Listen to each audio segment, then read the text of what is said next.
Welcome to the Encore Audio Archives YouTube channel. I'm Taper Dave, and this is my channel. I've uploaded hundreds of talks here that I've recorded at meetings in West LA, and okay, my story with Clancy is, and I have it here in one of my recordings where I celebrated a birthday, and then during my talk at the beginning of the meeting, I said that it was my first attempt in 1985 to get sober, and it didn't take, of course, because I came back in 94. And I told Clancy I was living in Stockton, and I heard Clancy was going to come to speak, and I thought to myself, I don't need to hear this guy, Clancy. So I did go to the convention or the meeting or wherever it was he was speaking. So Clancy gets up to start talking. He says, Dave, are you still here? I says, yeah, I'm right here. He says, you know, we held that meeting up for 15 minutes waiting for you. So there's my Clancy story. Take care and have a good day if you want to. I know I will.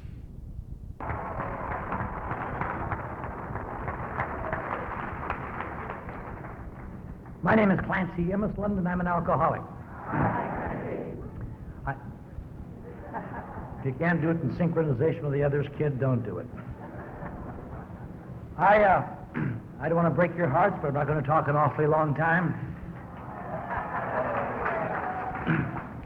But I'm very pleased to be here tonight. I'm pleased to participate in any function of AA. I'm pleased that to be present at the central office thing we do each summer out here in the wilds of Northridge.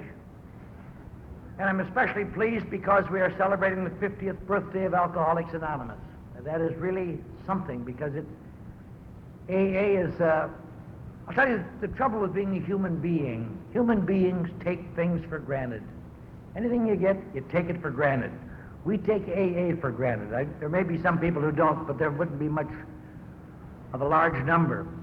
Because Alcoholics Anonymous, most anything in your life you take for granted. You take anything that comes along, if it comes along on a regular basis. I know that when I first came to AA, I took it for granted and rejected it. And I thought, a bunch of old fuddy-duddies. And this was when AA was only 15 years old. And I thought it had been there forever because it was there when I got there. And so it seems like it's been there forever. And I'm sure that some of you who are new tonight think, well, Jesus, 50 years, it's been here forever. But it's a hard thing to remember that there have been drunks as long as people have been fermenting alcohol, and that goes back before the Bible. And there's been people with our illness, and there's never any reason to think that there's any less percentage of people who are alcoholics than there are now. So that means like 6 or 7% of people who drank, as far back as you can look in history, were tormented and bothered and driven and ridiculed by their peers and ridiculed by the establishment and put down and hidden by embarrassed families and sent away, and no one ever had the slightest idea what was going on. Now you think, well, this all changed 50 years ago, but it didn't. It kept that way for a long time after that, because a few little guys sober clinging together like survivors on a life raft in 2 towns in Ohio and New York didn't change that situation. And the saddest thing is today we know there's an answer, and it works very effectively for most every alcoholic. And yet, probably 98% or more of alcoholics will die drunk. A number of people in this room tonight will die drunk. Maybe me, maybe you. Don't know who. But that's just the way it is because of the nature of the illness. Because we take this for granted. Now, I'm not laying any finger on you. I'm laying it on me. We all take it for granted. It becomes, sometimes AA becomes just a social hour. Sometimes you go to a meeting to cruise. Sometimes you just go down there and see what's going on. Sometimes well, I'm tired or I got a little problem. I don't want to go to AA, as though it were a bridge club where if you have a problem, you don't attend. And it really is kind of a funny and tragic thing, because this is the single greatest thing that's ever happened to people like to you and me in the history of mankind. The only problem is the people it's happening to take it for granted. Yeah, so what? Big deal. Big nothing. And I'll tell you, some of you may or may not be familiar with it, I've always kind of liked to, because I'm kind of a history buff, I've read a number of things about the founding of AA that go take it a little bit deeper than they have in our book, or AA Comes of Age, or even the new biography on Bill Wilson. There are some other books written by other people. And if you ever saw the weird chain of coincidences that enable us to sit in this room today, it sends a shiver down your spine. If any one of those coincidences wouldn't have happened, you and I most likely would be, I'm not saying dead or in insane asylums or jail. Wherever we would be in a place where there's no hope, and we would be put down, and no one would have anything to do with us. And there would be no place to go. The first, well, just a little couple minutes of background. In 1912, there was a guy named Frank Buckman. He was a minister, and he was an Episcopalian priest, as they call it, and he felt that Christianity was getting away from its early principles, and he wanted to make it like the real old-timers were at the time of Christ. So he started a movement called the First Century Christian Association. In other words, he wanted to get a group of enthusiasts who would not only go to sit there in church on Sunday, but do something during the week. And over a period of time, that got to be known as the Oxford Group. And these people, mostly Episcopalians, mostly well-to-do people, would get together and discuss their lives and discuss deep spiritual problems they had with one another, and there were chapters in every city. And as the most troubled people who happened to be ever having done well, a lot of them got to the Oxford Group. There was a doctor in Ohio. He'd been going to the Oxford Group for several years. He went for his drinking problem, but he never talked much about his drinking because the Oxford Group didn't have much understanding of drinking. They were there for spiritual problems. And so he became quite an authority on spiritual matters. He became a leader of the discussions on spiritual matters, except that he kept getting drunk. But he didn't get drunk at the meeting, so he didn't lose his position. There was another well-to-do guy in New York who had never heard of the Oxford Group, and his name was Roland. And he was from a lot of money, and his family they could do anything to try to help him. They had him in institutions and hospitals and therapies, and finally they'd give it their best shot. In Europe at that time, there were two great practitioners of the early art of psychoanalysis and psychiatry. One was Dr. Freud, and his student, who had become a rebel, Dr. Jung. There were two different schools. See, psychiatry was just like AA. As soon as you teach a guy something, he shakes his fist at you. And so Dr. Jung was in the ascendancy in 1930. So they took a lot of dough, and they sent their boy Roland to see Dr. Jung. And he sat and talked to Dr. Jung at length and told him about this terrible drinking problem, and he waited for an answer. And what Dr. Jung told him was not very pleasant. He said, "Sir, I am sorry to tell you this, but there is no help for your problem. You are what is known as a dipsomaniac. There is no known therapy. I am afraid you must reconcile yourself to a life of increasing agony and eventually an alcoholic death." He said, "I'd give anything if that weren't the case. But I know of no help in any therapy I have ever heard of." Now, this is 1930. I was alive then. I mean, this is not very long ago. There was no known help in the world for people like you and me, anywhere. There were a lot of people who treated alcoholics. There were things where they had aversion treatments. They called it the Keeley cure. That was going, but it never worked. Nothing ever worked. So, he said, "The only thing I can tell you, Roland, is that the only cures I've ever seen for dipsomania is that some people have been saved by an evangelical religious experience. But that's something you can't prescribe, and that's something I can't tell you how to get. It just happens." So Roland came home without any hope, and he looked around, And somebody, he said, I got to find an evangelical religious experience. Where the hell am I going to find it? And his minister said, I don't know if it'll help, but there's this first century Christian association who try to help one another, and they may be able to help you. I don't know anybody else that can. No church can. So he went to that. And he had something that happened to him that we talk about here, and sometimes it happens to us, but it's one of the great helps for any alcoholic to seek help. It is called deflation at depth. He had lost hope. There was no way he could get better. He was no longer working on control. It was just a matter of, can you die with dignity?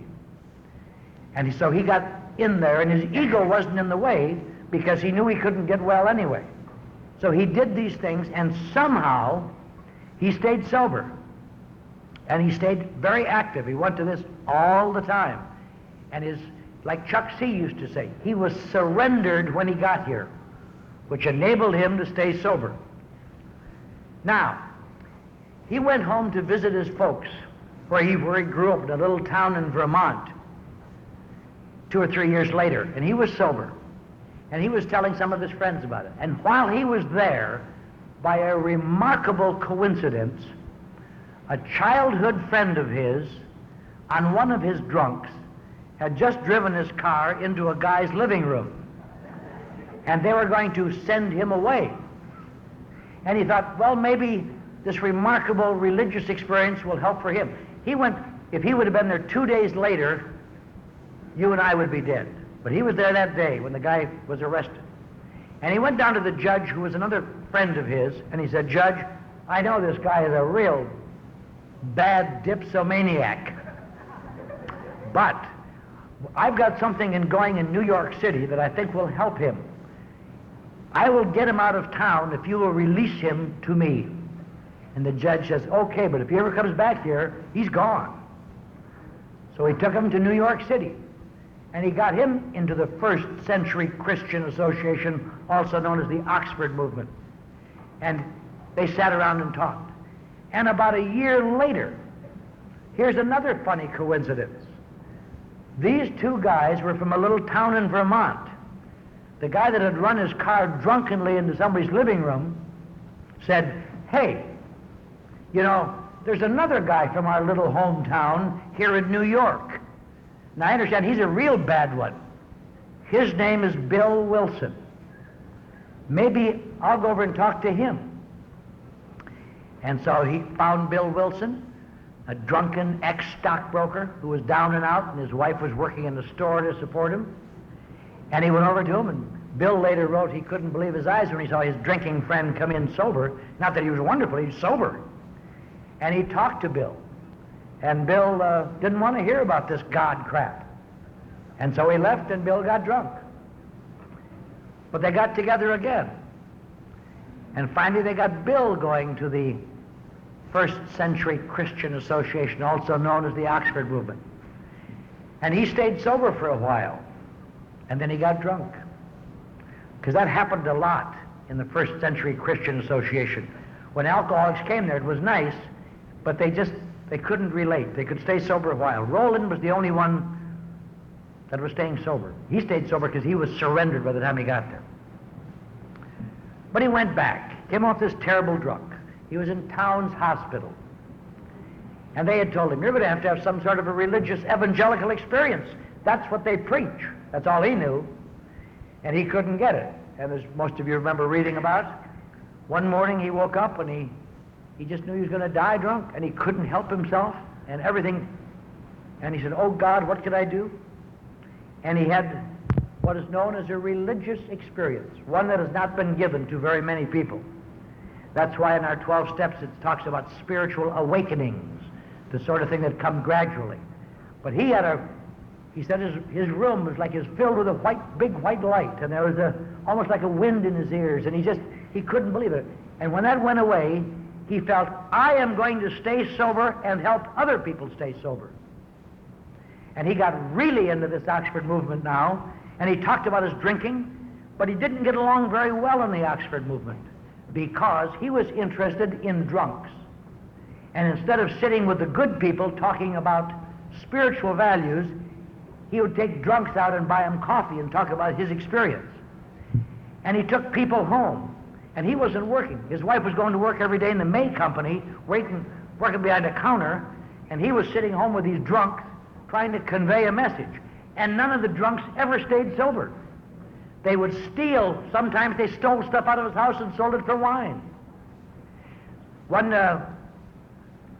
and on. And his wife, he got very discouraged.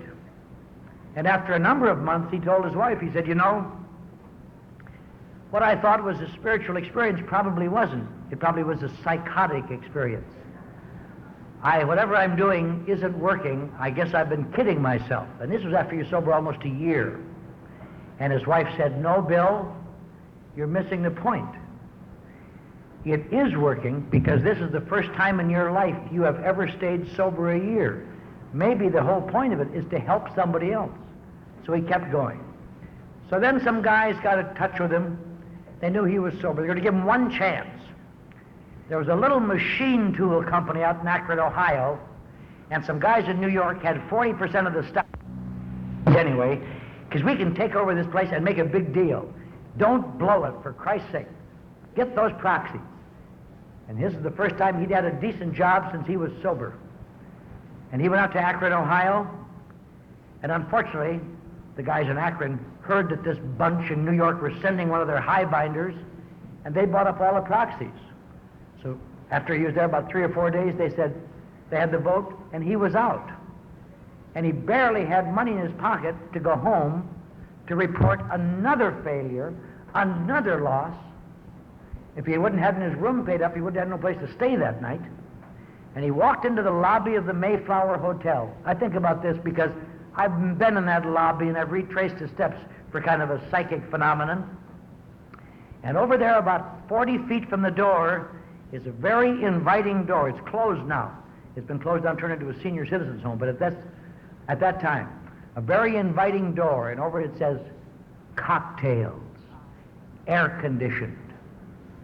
And this was May 8th, 1935, May 9th. And he started to go in and get a drink. What does an alcoholic do when you've done everything you can do and everything you touch turns to crap? That's what you do, you drink. Now, there isn't a person in this room who isn't familiar with that. I am so grateful to God that it wasn't me in that position. He started to go. And then he remembered, he had promised these people in the Oxford movement that he would try to get a hold of somebody. He hoped he wouldn't get a hold of anybody too spiritual. He hoped he could get a hold of someone who also had a drinking problem, because they were very rare in the Oxford movement. So they had given him, he didn't get it, no, they didn't give him anything. He went to the hotel phones, and in small town hotels there's a list of churches and their phone numbers for people of all religions. And he found the Episcopalian minister, because the Episcopalians were most tied into the Oxford movement. And he called him up and he said, I'm from New York and I'm an Oxford group member, and could you give me the names of some people and phone numbers? I got to get a hold of somebody because I'm in very bad trouble. And so he gave him a list of 10 names to call. And he called the first one. He said, I'm an alcoholic or a drinker from New York, a member of the Oxford movement. Do you know anybody who has a drinking problem I could talk to? And the voice on the other end said, I don't know what your problem is, but I'm seeking spiritual values. Don't use the Oxford movement for your own usage. Click. And he called the second name with the same story. Click. And he called the third name of the 10 he'd got. Click. And he got the fourth name. Click. Hung up on him. 1, 2, 3, 4, 5, 6, 7, 8. After the 8th one, he thought, this is ridiculous. I'm feeling worse instead of better. And he thought about getting a drink. He thought, no, I'll call the 9th one. So he called the 9th one. And he said, I need an alcoholic to talk to. And the voice on the phone said, well, you certainly have the wrong number. Click. And on that moment, your life and mine hung on about as slim a thread as you could ever believe. And he started to go out of the booth, and he came back. He said, well, I got the 10 names, I'll call the 10th name. And he called the 10th name. And the guy on that end of the line said, no, I know nothing about drinking. But I know a woman who says her doctor is a drunk. And you stay there, I'll have her call you. The guy didn't want to give this strange voice the woman's phone number. So we stood in the phone booth for 20 minutes in that hot baking day. Person on the phone came in. She said, my name is Henrietta Cyberling.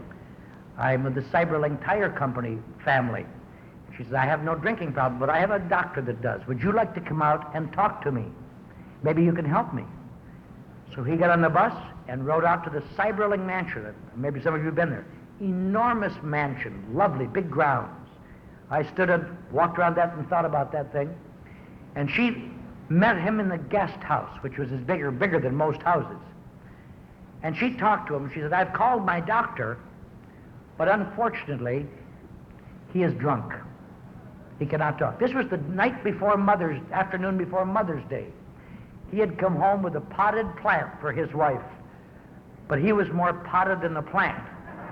The plant was on the table, and he was underneath it. And his wife said, I don't know what we're going to do, but better not have anybody visit him today. So Miss Cyberling said, well, let's try it again tomorrow. So he went back to his hotel, and the next day he came down there, out to the guest house, and Miss Cyberling sent over her chauffeur and picked up this sick, shaking doctor, and they sat down and talked. And later Dr. Bob used to say, that was the first person I ever talked to who acted like he knew how I felt inside as a drinker. Not spiritually, as a drinker. And they got along. And Dr. Bob said, Bill, you're really a dear person. Now you tell me that you've blown everything in New York. You have to be, there's no place to go. Why don't you come and stay at our house? So Bill called up his wife and said, I'm going to stay at this guy's house. At least I'm staying sober. So he went over to his house, and they lived there for 3 weeks. Bill lived there. And at the end of 3 weeks, that was the first time Dr. Bob had been sober in 3 weeks in a long time. And he felt good, and he was a surgeon. And he said, listen, this is great. I want to go to the American Medical Association. Our annual convention is in Atlantic City. There's no way I thought I could go, because I couldn't trust myself. But I can go. Why don't you stay here with my wife and my kids, and I'll go there and tell them a little something what we found. And he got on the train and went to Atlantic City, and nothing was heard from him for several days. Then one morning, Dr. Bob's office nurse called up and said, I don't know if you know it or not, but I was called to the railroad station at 4 o'clock this morning, and some porters carried Doctor off the train drunk, passed out, and I got him in a cab, but I have him sleeping it off. So Bill and Bob's wife went over, and there he was, wiped out again. No hope. And they got him sobered up. And that night he told him some bad news. I have some very intricate surgery tomorrow. I got to do it. I'm shaking so bad I can't hold a glass of beer, but I've got to do it. So they put him to bed, and they put cold compresses on his head, and they gave him coffee, and they did everything they could. The next day, they went to the hospital, and Bob said, I'm the only one in this hospital who knows how to do this surgery, but I can't do it. He said, look at my hand. I can't hold the scalpel. So Bill Wilson went down and got him a bottle of beer, just to hold his hand still so he could do this surgery. And he gave him a bottle of beer, and steadied him down a little bit, and he did the surgery successfully. And that was June 10th, 1935. That was the last drink Dr. Bob ever had. Bill Wilson never had another drink, and that's the birthday we're celebrating. The day that Bill Wilson got a bottle of beer and gave it to Dr. Bob so he could not kill the patient under his surgical knife. And Bill stayed there for a while, and it was kind of funny. Last year I was down in Texas, and I had a chance to sit for a couple hours with Dr. Bob's son, who's now grown up. And he's a member of Al-Anon, of all things, for Christ's sake. But I was tolerant. I talked to them. It's different at home. I just listen. But it's a funny thing. Talk about taking things for granted. Here in that house, they were taking drunks in, working with them. Same thing that happened in New York. They'd all get drunk and steal things and shinny down a drain pipe to go get a drink and right. But their house was always full of guys, and these two dynamic, one dynamic man and one spiritual man. Dr. Bob was a little more sedate. Had these people, they're starting the greatest evangelical movement in the 20th century, and maybe in all the centuries. And the only thing that kid remembered was, when he was a kid, he really resented those people around there. Every time he came home, there was some sick son of a bitch in the living room. He said, I'd go out on a date, could never bring her to my house. Bunch of guys puking. So I used to resent these people. This guy from New York, he seemed to be nice enough, but I knew he was leading my father down the wrong path. That's what you call taking it for granted. But they stayed sober. And they finally found a guy they finally came to the conclusion that sitting around talking spiritual matters did not keep people sober. It made them sound good, but it didn't keep them sober. And they came to the conclusion, maybe, and they were going to the Oxford movement incessantly in Akron. And the Oxford movement was getting a little tired of them, because the Oxford movement wanted to talk about spiritual values, and they wanted to talk about staying sober. And they got to be kind of a drag around there. And the Oxford movement put them down a little bit. They really did. In fact, in some of the AA literature, in the AA archives, there's a couple of letters from people years later saying, forgive us, we didn't know what we were doing. We had no idea what you were doing. It just seemed that you were being disruptive. And they got a guy in the Akron City Hospital, because Dr. Bob knew a nurse there. This is long before Sister Ignatia came along. He knew a nurse. They got their first drunk in there, and he stayed sober. And he hated it. His wife came to him and said, his name was Bill D. He said, Bill, they were from the South, and I heard a tape of his talk. It's really funny. She came to my room and said, Bill, I've been talking to 2 million, and they believe they can help you with your drinking. And I said, bullshit. I don't want to talk to no more ministers. But they brought him in there. And they didn't talk to him about ministers. They talked to him about that they used to be the same way. He never even talked. He didn't have to confess. They talked about themselves. And he stayed sober. And little by little grew. And some guys from Cleveland came down. And some of them stayed sober. But I'll tell you something else. We get the feeling that everybody that got touched by this stayed sober. Most of them got drunk again. Most of them died drunk. Most of the early A's died drunk because they couldn't surrender. And the guys that were surrendered when they came in, like Bill, couldn't understand why these guys weren't surrendered, and they couldn't understand how he could be surrendered. Dr. Bob, the co-founder of AA, in his later days wrote that every day of his life, year after year, he craved a drink after he was sober. Very few people in AA today have that, but they didn't have the structure. They didn't have the tools to surrender with. And by 1937, they had kind of the Oxford movement. Bill had gone back to New York and started something, and the Oxford movement had pushed these alcoholics out. That's fine what you want to do, but stay away from us. And by 1938, they had a few people sober a while, more than they ever thought they could. They had 79 people who'd been sober a year. They had hundreds who were drunk, but 79 who were sober a year.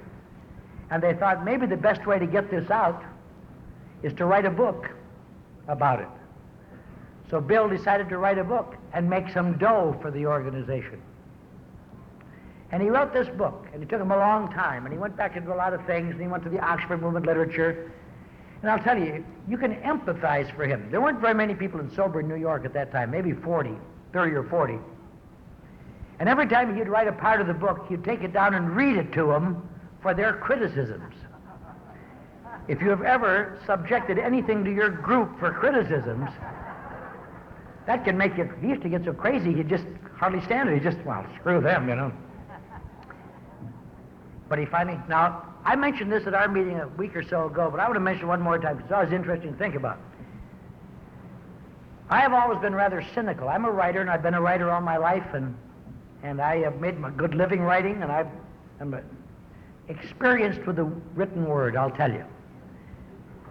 And so anything written that's beautiful doesn't impress me much, because I can write that stuff too. In fact, I wrote an article for the Grapevine in 1953. It's one of the most beautiful articles they ever had. It's called AA, A Portable Sanctuary.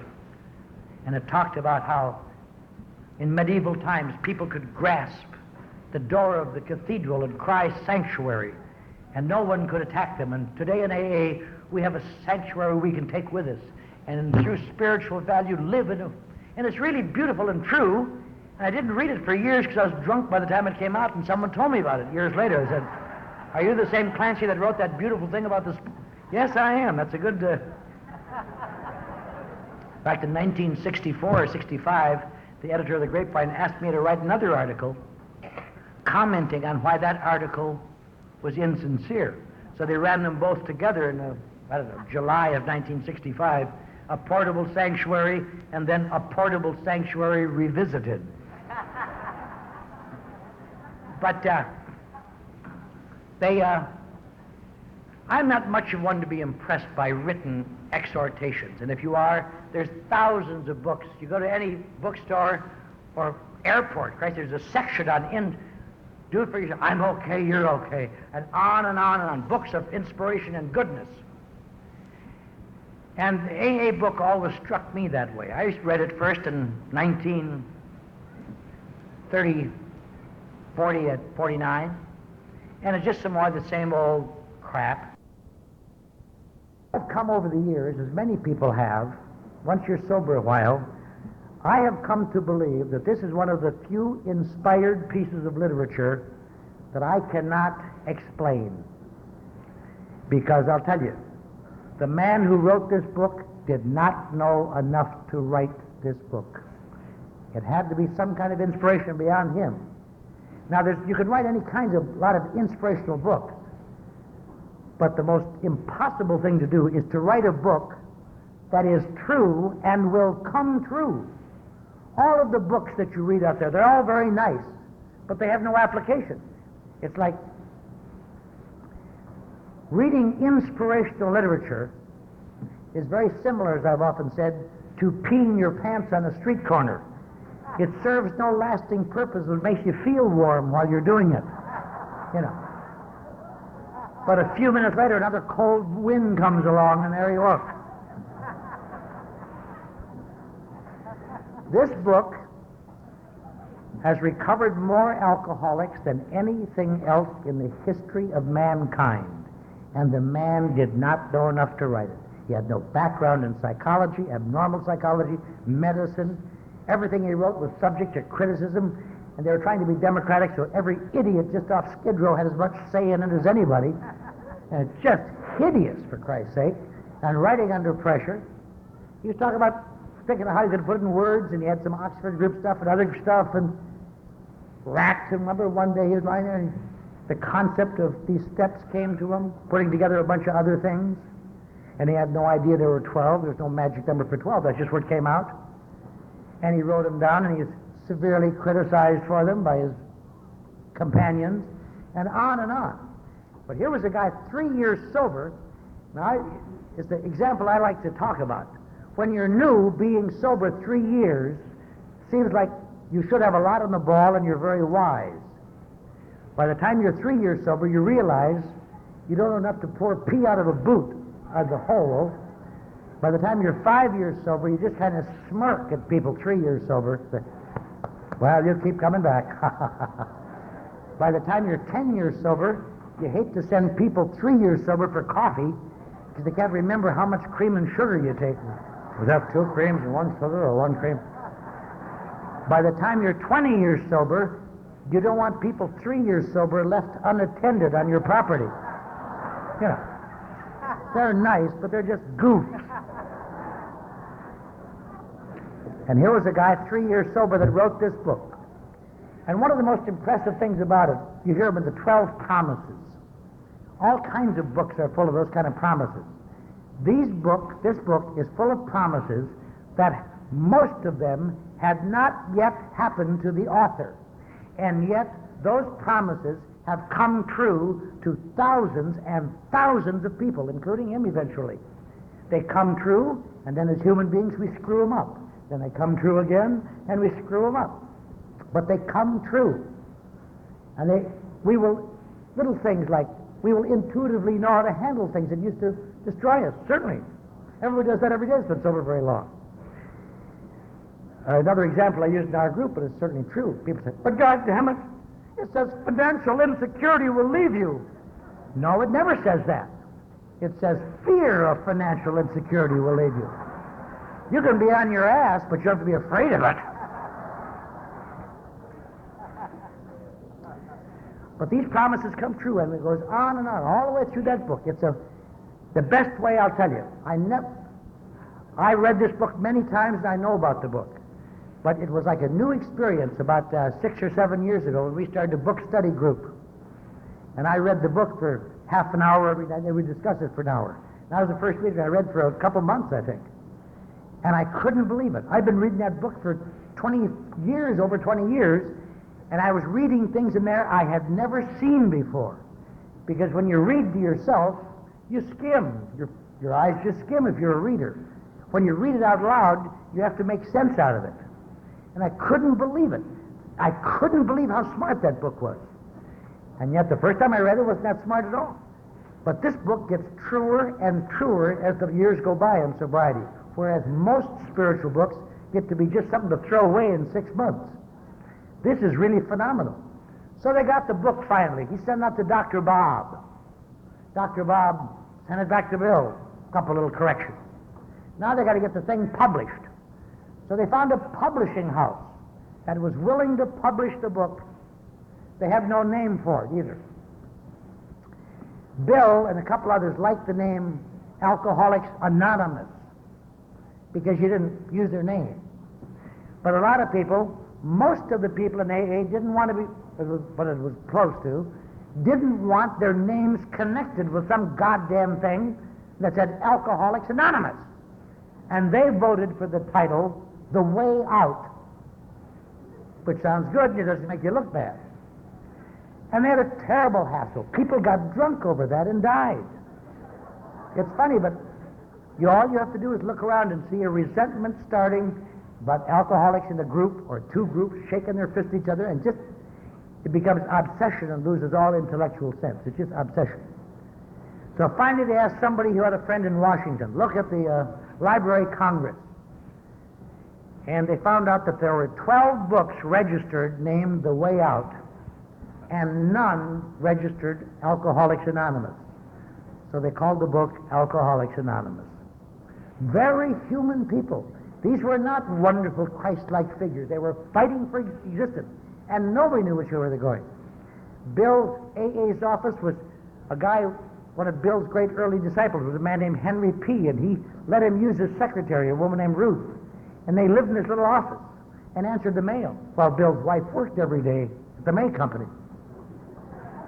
And it's funny how AA goes. By the time 5 years were up, Henry had rebelled against Bill and started his own movement. That's the common phenomenon among alcoholics. They just got to rebel. Everybody's got to be a goddamn chief. And we all familiar with that. Once you've been sober 20 minutes, you want to, I don't think that's right. No. And I've done it as much as anybody that ever lived, I'll tell you. But they got a publisher, I believe it was Harper's, to publish this book. And just as they were about to sign the contract, they realized they would get a royalty, but the book would belong to the publisher, because that's the way publishing firms work. You sell them your book. They keep the ownership and give you royalties when they sell copies. And they didn't think it would be good for a group like ours to have somebody else owning our book. So they said, no, we're not going to let you. We'll publish it ourselves. Okay, now we're going to publish it ourselves. No money. So they made up shares of stock and try to peddle them to people. Can you imagine, for Christ's sake? Some idiot comes along, I want to put up $25 for a share in a book that's not really named and from an organization that isn't doing very well, and here's your chance to get to the bottom floor. They couldn't sell any stock. They finally got a couple wealthy members who bought a share or two, but hardly. But they finally somehow got some dough. As most of you know that story, they went to the Rockefellers for money. The Rockefellers turned them down. But what most people don't know, they turned down AA, but Rockefeller gave Bill Wilson $5,000 to keep the office open. Very few people know that. Personally, not to AA. And that's lucky. It would have ruined AA. Bill wanted to open hospitals. There's a funny combination. Dr. Bob was a very conservative, spiritual, withdrawn man. As long as he lived, he went to a meeting every week in the King Street School in Akron and sat in the same chair. And if you went in there early and sat in that chair, don't sit there. That's Dr. Bob's chair. And he's sure the co-founder, a wonderful man. And Bill Wilson was just the opposite. If it hadn't been AA, he'd been selling snake oil. He's just tell you what I'm going to do. Got a little book here over there. Keep those dollars rolling in and keep us on the air, folks. But the combination, they were a great balance. They were a great balance wheel. They always said if Bill Wilson had been the only starter of AA would have sold out by 1937. If Dr. Bob had been the only founder, it never would have got off his block in Akron, Ohio. There'd be a lot of people sober, but all in that one block. But the two of them acted as a balance wheel, and they were very human. And like you find in AA today, it's a funny thing. Their followers fought incessantly because they had different ways of doing it. Dr. Bob was more into the Oxford approach, 4 absolutes, more spiritual. Bill was more into the action, do it. And they got along, but their followers shook their fists. You're full of shit! And fight and terrible things and wouldn't talk and got along well, but their followers were terrible. AA even then had the same basic terrible flaw it has today. And the basic terrible flaw of AA is that it's full of alcoholics. And we're all looking in to see what we can do about that. There are some groups that have already changed it.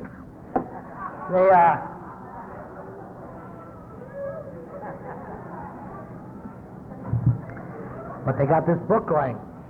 1939 and 40, there was a catcher for the Cleveland Indians named Raleigh Helmsley, and he was kind of famous because he was Bob Feller's catcher, and Bob Feller was the best-known pitcher of that day for the Cleveland Indians. And he was about out of the team, and some AA's got him, sent him to Dr. Bob. Dr. Bob sobered him up. They got him back. And they interviewed him one day and said, how did you come back in the big leagues? He said, I joined Alcoholics Anonymous, and it's wonderful. And they got a big play in the Cleveland paper. And everybody was thrilled by it. All the AAs were. This is great. And in fact, Dr. Bill got hey, look how good it did in Cleveland to get some faces in the paper. And he took a tour of several cities. And the first thing he did in every city was call the newspapermen in, have his picture taken, be interviewed, tell them about AA, go on to the next city, have his picture taken, on and on. And after about 8 months of that, he was within a 16th of an inch of getting drunk. And he didn't know why. Just terribly, terribly depressed. He couldn't understand why. And an old minister named Reverend Sam Shoemaker came to call on him because he'd heard about it. And they talked about it. And this guy was an alcoholic. He said, it sounds to me like whatever you had going before, you better start doing that again. And it said, Bill later wrote, that literally saved his life. If Bill Wilson would have gone down in 1940, you and I would be down in 1985, I'll tell you. And you might think about that, because that and ensuing events was the reason for anonymity, because he watched how even to him, how personalities get ahead of anything you're selling. Give me more juice. I believe implicitly in anonymity. Most of you know I get a lot of ink, and I'm on television a lot, and I have articles about me in magazines because of my work. And sometimes I get letters saying, I got a letter in this article in the Reader's Digest, several letters from around the country saying, you ought to be ashamed of yourself. You're supposed to remain anonymous and you're selling this. And I had to write back and tell them, no, you don't remain anonymous as a human being. You remain anonymous as a member of AA. Nothing that I know of has ever appeared publicly about me has ever said I was an AA.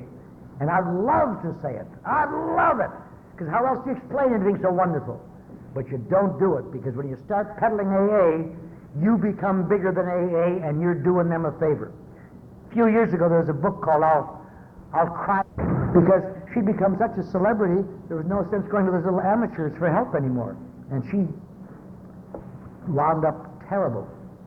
The Too Much Too Soon, you may remember that book, the story of Diana Barrymore. At the end of it she said, I'm a member of Alcoholics now, Alcoholics Anonymous. They've come to see me. I go to their little meetings once in a while. But some of my real friends have told me if I just have wine with dinner, it'll be all right. And that's the end of the book. And a year later, she was dead in delirium tremens. There's always a reason. But anyway, they published the book. Let me tell you something funny. They got the book done, and they couldn't believe it was a small book. They couldn't see if they could get that much money for it. And they wanted to make it look like their money's worth. You know why this book is so thick? They took the thickest paper available and printed on that thick paper so these boobs would think they were getting something. True story. That's why in the current editions we have 3 and 4 sets of stories in the back, because those 164 pages don't look like a book. But that's how many pages there are, just 164. The rest of it is all stories and appendixes or appendices. And this series of coincidences continue to build. And by 1949, a lot of people were at odds with each other, and Bill and Dr. Bob thought it'd be a good idea to get them all together, see if they could. And they had these traditions. Based on people who had died, they wrote these traditions. These traditions are not some spiritual enforcer.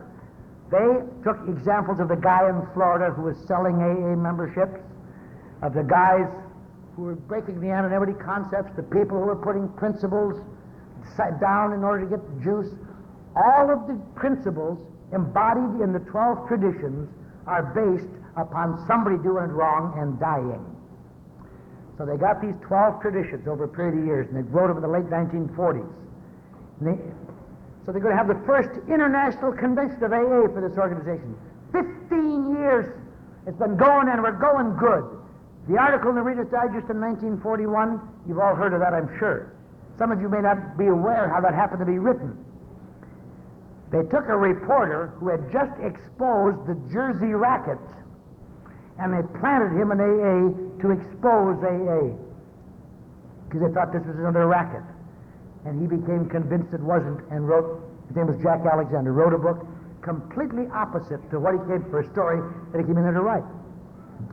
So 1950, they're going to have an international convention, get together and talk about these traditions and live in love. And they almost didn't have it. Dr. Bob's followers said, Akron! Bill Wilson's followers said, New York! And people got drunk and died over there. Funny, except for them, it wasn't very funny, but it was funny for you and me. So they finally just settled on Cleveland as a compromise. And they went to Cleveland. I've heard this. It's very interesting, listening to those meetings in Cleveland, listening to guys get up and take a tradition and explain why they think we should vote for it. At the end of that, they voted these 12 traditions in. And Dr. Bob gave his very famous last talk. He was dying of cancer by this time.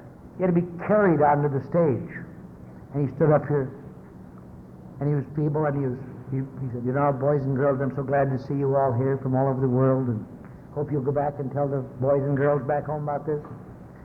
And most of you read that book, talk, and I can't quote it. But he said, it all boils, he wound up with this. He said, it all winds up with this. In its last analysis, AA is just love and service. And we all know what love is, and we all know what service is. So never be too busy to stop and give a pat on the back to the man behind you like the man who ahead of you did for you. And tears, and he sat down, and Bill visited him the next month at his home.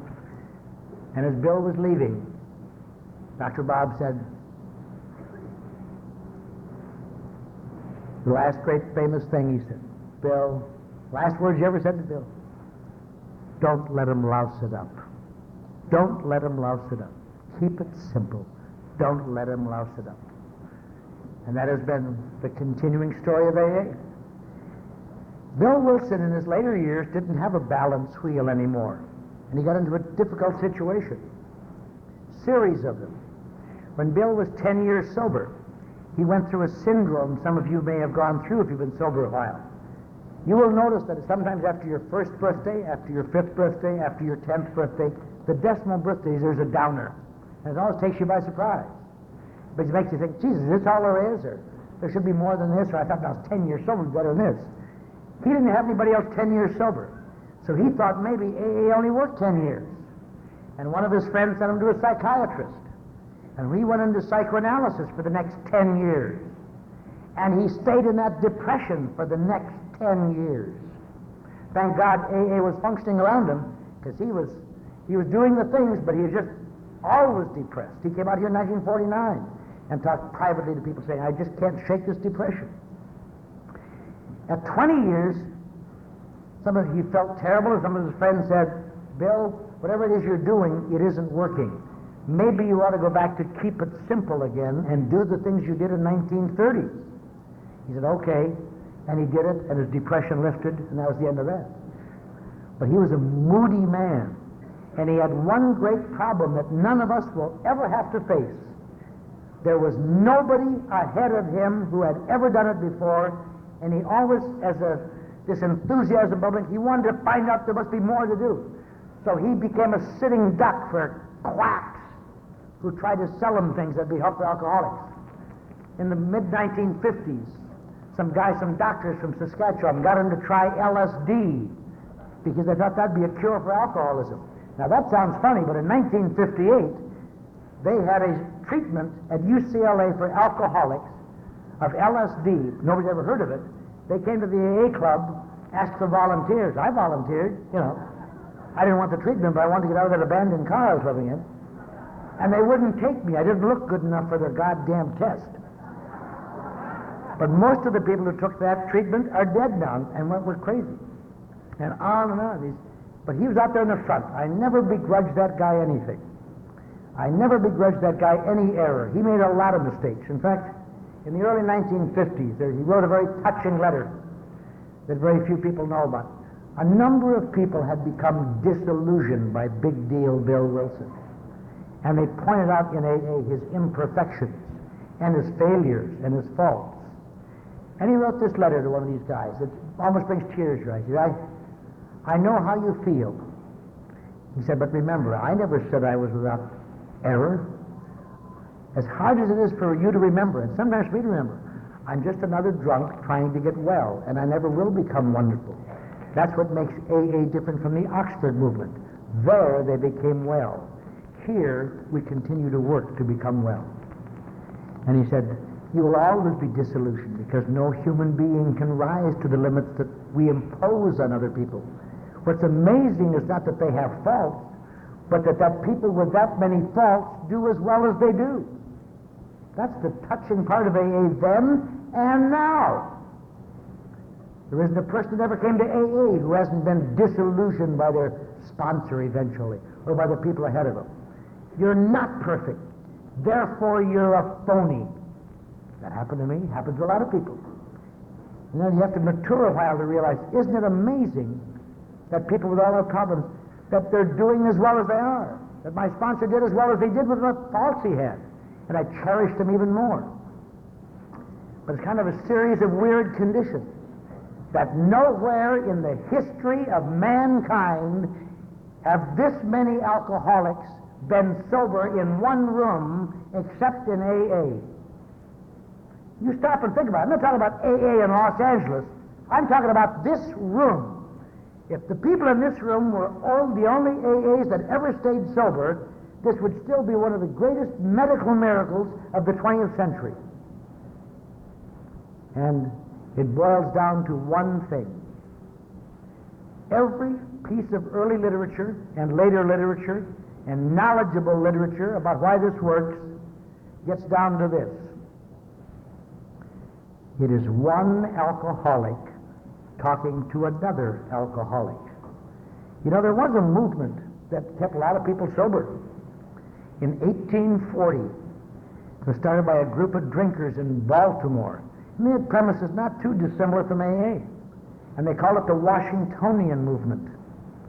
And it caught on like wildfire. And in 5 years, they had hundreds of thousands of people sober. And they were so thrilled by what they were doing, they wanted to help everybody. So they took in all sorts of people with all sorts of problems, and they got bickering of whose problem was worse, this, that. And by 1848, there was nobody sober, 8 years after it started. The last only gasp history. And the reason that's important for you and I to remember on AA's 50th anniversary, we hear a lot of harangues from people who aren't familiar with this. And they say things like, what do you mean narcotics addicts can't participate in AA? They have a problem. What do you mean compulsive eaters can't come to AA and participate? We have a problem. What do you mean Al-Anons can't be in closed meetings? They're married to alcoholics. I'm going to tell you something. If well-meaning people kept you sober, there's never been a shortage of well-meaning people. If people with problems could keep you sober, that's what killed the Oxford movement, because nobody had the same problem, and the people who got together, they threw them out. That's what killed the Washingtonians. The only thing that differentiates Alcoholics Anonymous from all other therapies that have ever tried to treat AA, this is the only one that is always boiled down to one alcoholic talking to another. We are not putting down addicts. We are not putting down gamblers and compulsive eaters. But the only thing that makes this work is one talking to another. That's why they founded Narcotics Anonymous, for one talking to another. That's why they founded Overeaters Anonymous, for one overeater talking to another. People can relate. Certainly anybody can come to our open meetings, but in closed meetings, it is one alcoholic talking to another. It has nothing to do with pride or ego or degradation. It is the only goddamn thing that makes this thing work. And don't give your life proving that you're right in some other futile little stupid thing when you know what the hell you're talking about. And we all got to remember that, because that's what AA is about. We're not better than or lesser than. We are alcoholics, one alcoholic talking to another. You could be a narcotic addict as long as one of your problems is drinking. You could be a compulsive eater if you're a drinker. But you must be one alcoholic talking to another, or you got no business here. It has nothing to do with anything else. All of the so-called rules we have are not whims made by some autocrat in New York. People have given their lives to show that they belong there. People have died to make these points. That's what's kind of sad today. There seems to be a little movement in some groups. And I'm not putting them down because I don't think they know what they're doing. But after the coffee break, they read the traditions, and it's considered not very slick to sit down and stop talking until the traditions are over. People are always coming in, and I'll tell you, I know people in groups that haven't heard the first 5 or 6 traditions, been going there for 6 months, because it's considered beneath it's kind of slick not to listen to traditions. They have no idea. Those traditions are based on the lives of people just like them who didn't know any better and died as a result of it. There's something you ought to listen to. In our group, we read the long form of the traditions once a month. If you ever want to understand the traditions, in the back of the book, that's the original form of the traditions, is the long form. The short form that we read is just something they just condensed. The real traditions are the long form of the traditions. Read them sometime and you will understand what AA is trying to do. We're not trying to put anybody down or ourselves down. But it's an amazing series of coincidences. That Episcopalian minister in 1912, and that poor Roland stumbling into Dr. Jung in 1930, and Happened to be up in Vermont when this goof Ebby runs his car into somebody's house. And some months later, happened to remember, Bill Wilson's here in New York. And Bill Wilson standing in the goddamn lobby in the Mayflower Hotel, literally ready to forget it, and deciding by the 51 to 49 vote in his head, I'm sure, to make that 10th call. I don't know if I'd have made it. I don't know if you'd have made it. We can thank God he made it. And getting a hold of that drunken doctor who happened to just be coming off a drunk, so he was full of remorse and able to start. This is a wonderful organization. It's a paradox. It is not a social club, but yet it is a social club. It really is a great social club, but that isn't its purpose. It is not a place to go and find friends, but it is a place to go and find friends. It isn't a place to hide out in, but it is a place to hide out in sometimes. What it is, it's a remarkable situation. It is a microscopic slice of humanity where you learn about life, all kinds of people, places, and things, and learn about the emotions of alcoholism, and learn your mortal difference, that alcohol does something more for you than it does for other people. That's why you can't drink. Not because it's morally bad, as the Oxford movement said, not because it's evil like the church said, but because someone here was lucky enough to find out alcohol alters my perception of reality, and it doesn't do that for other people. And so we have to keep that in mind. That's why we keep going to meetings. I haven't heard anything new in an AA meeting in 20-some years, I don't think. But I never leave a meeting without feeling better than I came in. Because one of the reasons for AA after you're sober, to reinforce what I already know. To remember that the world does not end in my head. There's a power greater than myself. There are sponsors. There are people ahead of me. There's people as examples. I screw up again and again and again. I don't have to commit suicide or get drunk. I have to get up and say, God damn it, I'm going to try to do that better. The one great advantage I've always thought about, most people make New Year's Eve resolutions. Some of them last till 3 in the afternoon on New Year's Day. Some, if they're lucky, will last a month. Every night in your life and mine is New Year's Eve. And every day is New Year's. And every night of my life, if I remember and choose to, I can resolve how I'm going to do it better tomorrow. I may not last till 10 o'clock in the morning, but that doesn't mean the year is over. I don't have to wait till next year. I have to wait till next time and try it again. We are very fortunate. We have a tendency to take this cake and these things for granted. I do, I suppose you do. But we are really frightfully fortunate. And as you stay sober longer, the sense of your good fortune will continue. I see alcoholics die every day, and I think to myself, that's where I would be if I ever took AA for granted a couple days too long. And it's happened to many, many people. The guy that taught me that died drunk because he rose above AA's petty little restrictions. I am very glad to be here tonight. We're going to have some music and a dance and fun, I guess. But I think we would be indeed remiss if we didn't indeed say happy birthday to this organization, to that moment when old Dr. Bob took his bottle of beer and his shaking hands and drank it so he could do the surgery. And in doing the surgery, got the feeling he might be able to stay sober. And they carried a message to someone else. A lot of people gave their lives so that you and I can sit here today. We don't want to take it for granted. Happy birthday. Thank you.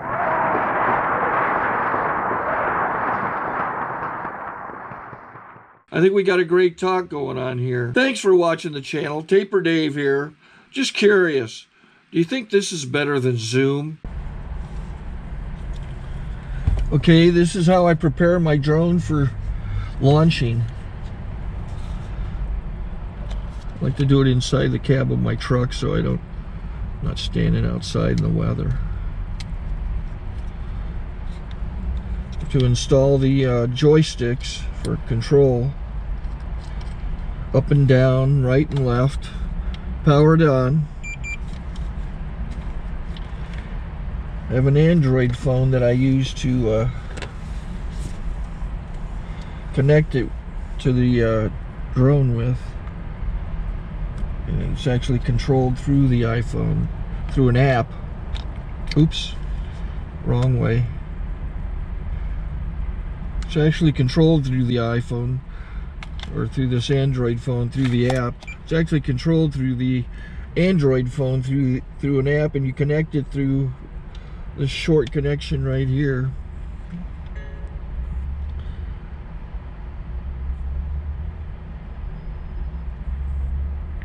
Remote control connected. Remote control's connected. So I pull out the drone. I have to extend the legs. Long legs extended first, then the short legs. Remove the gimbal protector. Set that aside, then power it on one short burst, then one long burst. I lay it down. So I have to go to calibrate. So the drone's not connected yet. It shows you here as this drone gets disconnected, even though the remote's powered on. So the drone has to establish it's connected. So I go into the app to calibration mode. First I'll calibrate the remote controller. Start calibration. Out, in, oop, out, in, up, down, and then this little wheel is to control the gimbal. So it's calibrated. Go to gimbal calibration, start calibration, and then it calibrates the gimbal. I don't know if that shows up. The gimbal's moving all over the place. Changes, you can see it on the video.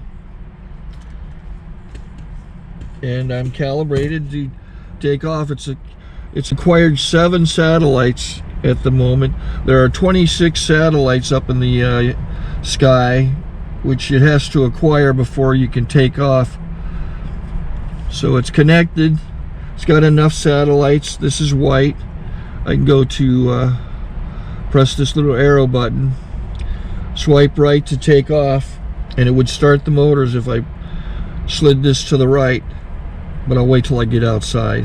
Don't want to do it inside.